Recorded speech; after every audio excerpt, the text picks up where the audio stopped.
weekday morning, I sat at our kitchen table and watched the spring rain fall from the comfort of our little home. My mind was in a different place, though. I was daydreaming of dry fly fishing on small streams with light gear in the mountains of the Pacific Northwest. It was then that a question arose from the never-ending hamster wheel that is my mind. Does size matter?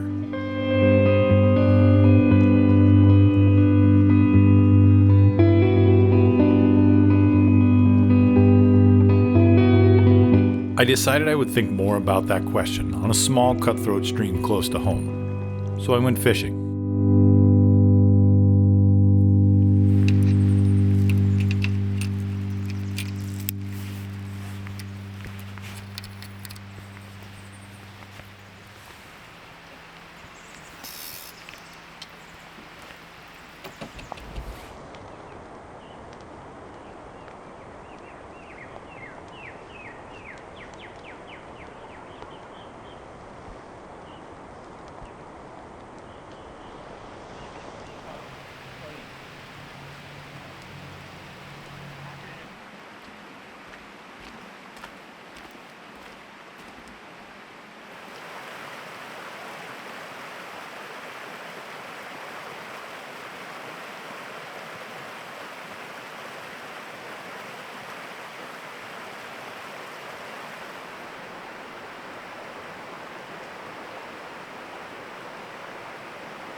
This particular creek is nothing special in the grand scheme of trout destinations, but it is what I would consider home water. That is to say, it's not a long drive and easy to do as a day trip.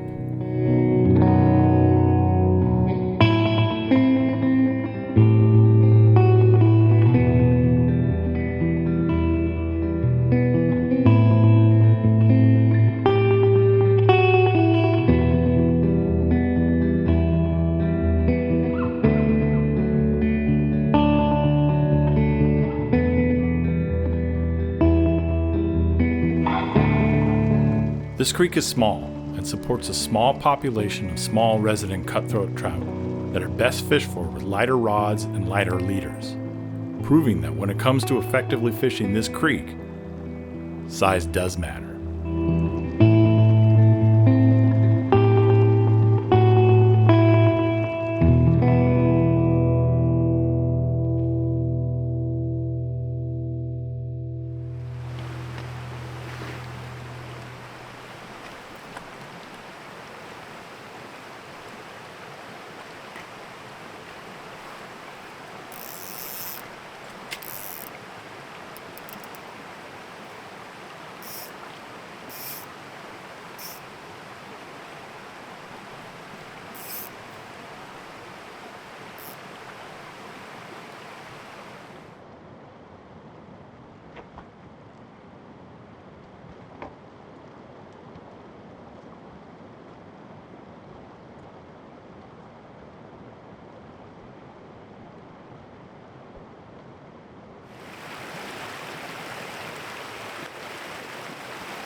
As the rain continued to fall, I took a break from fishing to stop and soak in the natural world around me.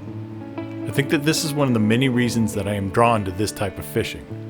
It takes me to places I might not otherwise seek out, and I find that I'm rarely disappointed when I get there.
I think the conclusion that I was starting to arrive at was, in fact, size does matter to some anglers, and that's okay.